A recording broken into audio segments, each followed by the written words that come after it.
రాష్ట్ర వ్యాప్తంగా మోంతా తుఫాను ప్రభావంతో ఎడతెరిపి లేకుండా వర్షాలు కురుస్తున్నాయి. అయితే ఇప్పటి వరకు ఏ జిల్లాలలో అత్యధికంగా వర్షపాతం నమోదయ్యింది, రానున్న రోజుల్లో వాతావరణ పరిస్థితులు ఏ విధంగా ఉండే అవకాశం ఉంది ఏంటి అనేది కూడా తెలుసుకుందాము. మనతో పాటు వాతావరణ శాఖ డైరెక్టర్ నాగరత్న గారు ఉన్నారు. మిగతా విషయాలను ఆవిడ మాటల్లోనే అడిగి తెలుసుకుందాము. నమస్తే మ్యామ్.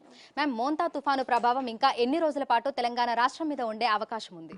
మోంతా తుఫాను మనకి ఇప్పుడు ప్రస్తుతము 17 degrees నార్త్ లాటిట్యూడ్ మరియు 81.3 degrees ఈస్ట్ లాంగిట్యూడ్ వద్ద ఆంధ్రప్రదేశ్లో కేంద్రీకృతం అయ్యింది. అయితే మనకు చూసుకుంటే కొన్ని గంటల్లో 6 to 12 అవర్స్లోని ఇది ఇంటెన్సిటీ తగ్గి ఒక తీవ్ర వాయుగుండంగా మరియు వాయుగుండంగా కూడా బలహీనపడే అవకాశాలు ఎక్కువగా కనిపిస్తున్నాయి. సో ఇది క్రమేపీగా చూసుకుంటే రానున్న 6 అవర్స్లోని తెలంగాణలో కూడా మనకి ఇది ప్రవేశించే అవకాశాలు ఉంది యాజ్ అ డిప్రెషన్. సో దీని యొక్క ప్రభావం మనం చూసుకుంటే ఆల్రెడీ ఈరోజు ఉదయం నుంచి భారీ అతి భారీ వర్షాలు అట్లాగే ఎక్స్ట్రీమ్లీ హెవీ రెయిన్స్ కూడా రాబోయే 24 అవర్స్లో ఉండే అవకాశాలు ఉన్నాయి. ఎక్కువగా దీని యొక్క ప్రభావం eastern sector, central districts, north west డిస్ట్రిక్ట్స్లో ఎక్కువగా కనిపించే అవకాశాలు ఉన్నాయి.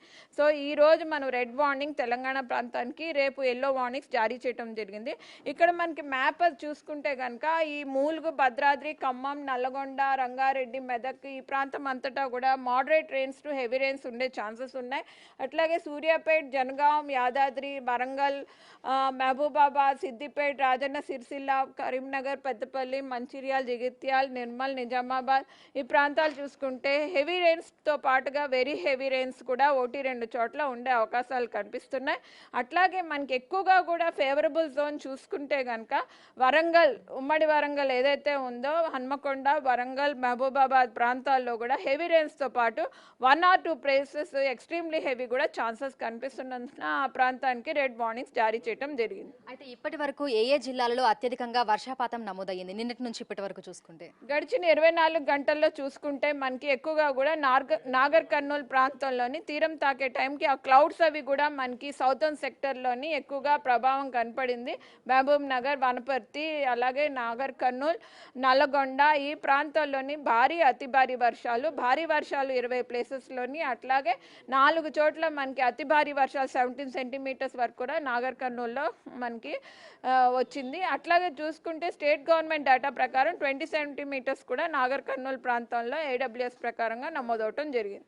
అయితే ఈ రోజు అత్యంత భారీ వర్షాలు కురిసే అవకాశం ఉన్న నేపథ్యంలో రెడ్ అలర్ట్స్ కూడా ఇవ్వడం జరిగింది. మరి ఆ జిల్లాలలో ఉన్నటువంటి ప్రజలను ఏ విధంగా అప్రమత్తం చేస్తున్నారు, అక్కడి అధికారులతోటి ఏ విధంగా కోఆర్డినేట్ చేస్తున్నారు? ఆల్రెడీ అధికారులకు నిన్నటి నుంచే మనకి ఇటువంటి సైక్లోనిక్ స్టార్మ్ అది తెలంగాణ ప్రాంతానికి కూడా ప్రభావం ఎక్కువగా ఉండే అవకాశాలు ఉన్నందున disaster management authorities, various departments కూడా మనము ఈ అన్నీ కూడా ఇన్ఫర్మేషన్ ఎప్పటికప్పుడు కూడా జారీ చేయటం జరుగుతూ వస్తుంది. ఈమెయిల్స్ ద్వారా కానీ, అట్లాగే ఇవి కూడా మనము వాట్సాప్ మెసేజెస్ ద్వారా, అట్లాగే ఫోన్స్ ద్వారా కూడా ఇన్ఫర్మేషన్ ఎప్పటికప్పుడు కూడా సమాచారాన్ని చేస్తూ వస్తున్నాం.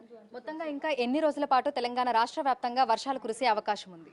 రాష్ట్రంలో చూసుకుంటే రాగల 24 గంటల్లో ఈ సైక్లోన్ యొక్క ఎఫెక్ట్ కనిపించే అవకాశం ఉంటుంది. రేపు మనకి నార్త్ తెలంగాణలో 2-3 జిల్లాల్లోని మనకి మోడరేట్ రెయిన్స్ కానీ 1 or 2 ప్లేసెస్ 7 above ఉండే ఛాన్సెస్ ఉన్నాయి. సో తెలంగాణ రాష్ట్ర వ్యాప్తంగా ఎడతెరిపి లేకుండా వర్షాలు కురుస్తున్నాయి. ఈ రోజు 3 జిల్లాలకు రెడ్ అలర్ట్, మిగతా జిల్లాలలో ఆరెంజ్, ఎల్లో అలర్ట్స్ కూడా జారీ చేశారు. ప్రజలు అప్రమత్తంగా ఉండాలని కూడా అధికారులు సూచిస్తున్నారు.